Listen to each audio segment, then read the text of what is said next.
Good morning, Radhe Radhe. बच्चा जा चुका है स्कूल और घर के सारे काम मैंने कर दिए फिनिश। खाना वाना सब कुछ हो गया, मेरा नहाना धोना पूजा पाठ सब कुछ हो गया है। ओके, तो मैं सुबह से नॉन स्टॉप बिना कुछ खाए पिए लग रही हूँ काम। 3-4 घंटे लगातार काम करने के बाद अब मुझे थोड़ी सी एनर्जी फील हो रही थी डाउन। तो अभी 2-3 दिनों से मैंने ये थोड़ा प्रोटीनियस खाना शुरू किया है चीज़ें, और अपनी डाइट को थोड़ा कंट्रोल कर रही हूँ। मीन्स पतला होने के लिए नहीं, क्योंकि मैं ऑलरेडी हूँ। तो मीन्स थोड़ा कुछ हेल्दी खाया जाए और अच्छा खाया जाए। केवल 2 टाइम की रोटी से काम नहीं चलना। सो थोड़े-थोड़े रूटीन्स में मैं अपने चेंजेस ला रही हूँ। तो इसके लिए मैंने ये राजमा और छोले भिगोए थे। मूँग भी इसमें अच्छे से वर्क करता है, लेकिन अभी लाए हुए नहीं है, तो 2-1 दिनों से मैं यही खा रही हूँ। इसमें मैंने सारी सब्जियां कट करके डाल दी है, 2 आलू बॉईल करके डाल दिए हैं और अच्छा उनको मिक्स करके फिर मसाले वगैरह डाल के, और इसमें डाला है सेंधा नमक काला वाला जो पिंक पिंक होता है वो वाला, और प्लस इसमें चाट मसाला डाला है। ये जो सैलड है ये बना रहे हैं मेरे पतिदेव। खा पी के अब ये भी जा चुके हैं और अब मैं बैठ रही हूँ स्टडी के लिए। वही assistant professor plus first grade की तैयारी भी मैंने आज से शुरू कर दी है, क्योंकि मुझे लग रहा है कि 1-1 घंटा मुझे फर्स्ट ग्रेड के लिए निकालना चाहिए। ये नहीं तो वो नहीं तो ये, कुछ तो अचीव करना ही चाहिए। अब जब इतना कुछ टारगेट लेके लाइफ में शुरू हुए हैं तो कुछ ना कुछ तो करना ही चाहिए, और इसीलिए मैंने अपनी स्टडी कर दी है शुरू। आप भी स्टार्ट कर दीजिए अपनी स्टडी, क्योंकि अगर आप राजस्थान में ही किसी एग्ज़ाम की तैयारी करना चाहते हैं तो आपके लिए सबसे बढ़िया ऑप्शन रहेगा for the next year. First grade कोई करना चाहेगा, सेकंड ग्रेड हो सकता है आप थर्ड ग्रेड भी करना चाह रहे हो, तो जो भी करना चाह रहे हो तैयारी शुरू कर दीजिए।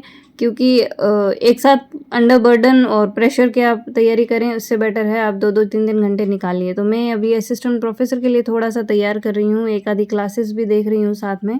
HPSC असिस्टेंट प्रोफेसर मेरा टारगेट नहीं है, उसकी तैयारी करने का एक ही उद्देश्य है मेरा कि RPSC में फिर से जब भी एग्ज़ाम हो मैं उसको ज़रूर क्रैक करूं, वहाँ कोई भी कमी ना रहे और मेरी तैयारी लगातार बनी रहे। I went through the syllabus. तो सिलेबस काफ़ी लेंथी है, बहुत छोटा दिखा के उसमें सारा कुछ इंक्लूड कर दिया जो नेट वाला है, लेकिन कुछ टॉपिक्स और भी है इसमें, जैसे सिनेमा स्टडीज़ है जो JNU में लगती है। JNU आपको पता ही है, जवाहरलाल यूनिवर्सिटी जो है, नेहरू यूनिवर्सिटी, उसमें लगता है ये। तो वहाँ से आपको कुछ आइडिया लग जाएगा। सिनेमा स्टडीज़ है, इसके अलावा कंटेम्प्रेरी थियरी है इसमें, तो ऑल ओवर हमें सब कुछ ही कवर करना पड़ेगा। और हिस्ट्री ऑफ इंग्लिश लैंग्वेज है, जिसमें टोटल हिस्ट्री हमें देखनी पड़ेगी। और ELT है इसमें, इंग्लिश लैंग्वेज टीचिंग। तो वो ये, क्योंकि ये 2-3 जो अभी मैं आपको बता रही हूँ जो वाले टॉपिक्स हैं, ये अपन ने RPSC में कवर नहीं किए थे। इंग्लिश का जो सब्जेक्ट था, इंग्लिश का जो सिलेबस था, उसमें ये चीज़ें कवर नहीं थी। रीज़न ये था क्योंकि RPSC ने अपना एक पेपर अलग से GK वाला रखा हुआ था, तो इंग्लिश के कुछ सिलेक्टेड टॉपिक्स थे वहाँ पे। अब यहाँ इन्होंने क्योंकि इसमें इन्होंने लिखा है कि 90% हमारा सब्जेक्ट रहेगा और 10% जो है वो general awareness of Haryana folklore और करंट हो सकता है उसमें, और शायद थोड़ी सी रीजनिंग वगैरह वो भी रहेगी इसमें। तो 10% वो वाला एरिया इसका रहेगा, जिसमें इन्होंने जनरल मेंटल एबिलिटी रखा है, कॉम्प्रहेंशन रखा है, logical reasoning and analytical ability रखी है, decision making and problem solving है, बेसिक न्यूमरेसी है, डेटा इंटरप्रिटेशन है, and the questions related to history, geography, polity, economy and culture of Haryana. मतलब ये कुछ बेसिक टॉपिक्स है जो 10% में इन्होंने रखा है, और बाकी का जो 90% है, 10% का मतलब है 10 question out of 100। Total 100 question होंगे। ये मैं बात कर रही हूँ ऑब्जेक्टिव पेपर की, जिसमें 100 क्वेश्चन होंगे। 100 में से 10 क्वेश्चन इन टॉपिक्स पे होगा जो मैंने अभी आपको बताया है, ठीक है। और 90% जो क्वेश्चंस बोले तो 90 जो क्वेश्चंस हैं वो हमारे सब्जेक्ट से रिलेटेड होंगे। तो अब सब्जेक्ट में आपको मैंने बताया है कि जो कुछ अलग से आपको पढ़ना है, अभी काफ़ी मेहनत करनी पड़ेगी तब जाके कवर अप होगी चीज़ें। सिनेमा स्टडीज़ आ गया, कंटेम्प्रेरी थियरीज आ गई, और हिस्ट्री ऑफ इंग्लिश लैंग्वेज आ गया, जिसमें इंग्लिश लैंग्वेज टीचिंग भी इन्होंने रखा है, और इंडियन राइटिंग इन इंग्लिश। तो थॉरोली आपको सारा पढ़ना पड़ेगा। English in India, history and evolution, कैसे इंग्लिश इंडिया में आई, कौन कौन से वो एक्ट्स पास हुए, कौन कौन से वो गवर्नर से, वो सारा जो हिस्ट्री में हम पढ़ते होते हैं, तो इंग्लिश का हमें अलग से पढ़ना पड़ेगा। और cultural studies and Haryanvi folklore, ये भी नया टॉपिक है इसमें। और लिटरेचर्स इन ट्रांसलेशन तो बहुत हुआ है, तो वो भी देखना पड़ेगा। लिटरेरी कॉम्प्रहेंशन जो कोई बहुत इजी लेवल का नहीं आएगा, थोड़ा इसमें प्रैक्टिस चाहिए होगी। और American and other non British English literature, मतलब वो नेट वाला सारा इन्होंने कवर किया है। और इंडियन एस्थेटिक्स, जिसमें Indian literary theory and criticism होगा। मतलब ओवरऑल इन्होंने बहुत विस्तृत आपको दे दिया है वो चीज़ें जो।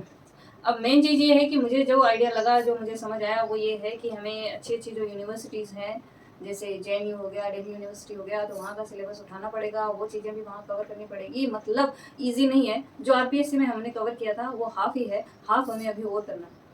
तो सोच समझ के डिसीजन लीजिएगा और कोशिश करिए कि कवर हो जाए 2-3 महीने में, जिनको अब स्टार्ट करना है तैयारी। बाकी तो देखिए।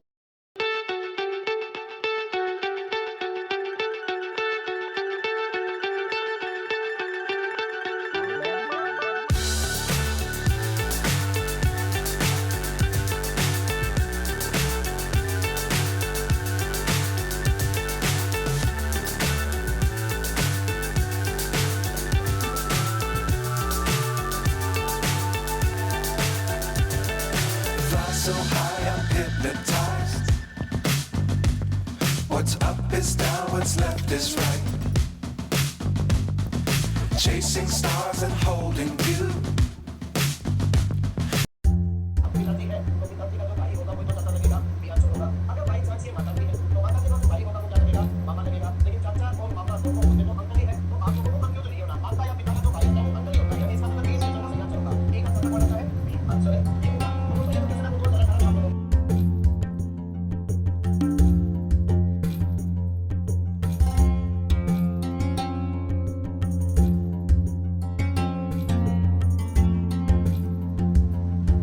ओके, सो अब तक शाम हो गई है और अब तक मैंने 4 घंटे की पढ़ाई कर ली है and that is enough for me, जिसमें से 1 घंटा मैंने फर्स्ट ग्रेड में जो रीजनिंग वाला जो पोर्शन है, मैथमेटिक्स एंड रीजनिंग वाला, पहले वही कंप्लीट कर रही हूँ क्योंकि it needs a lot of practice. और मैंने RS की तैयारी के समय ये किया था और वो 2012-13 के आसपास किया था, तो काफ़ी समय हो गया उसको, तो एक बार वापस उसको देखना पड़ेगा। और इसी बीच बच्चे ने डिमांड की कि कुछ बना के दो, वो खुद भी सीखता है, तो ये हमने टेडी और एक पांडा बनाया था आज। और चलिए मिलते हैं नेक्स्ट व्लॉग में, बाय।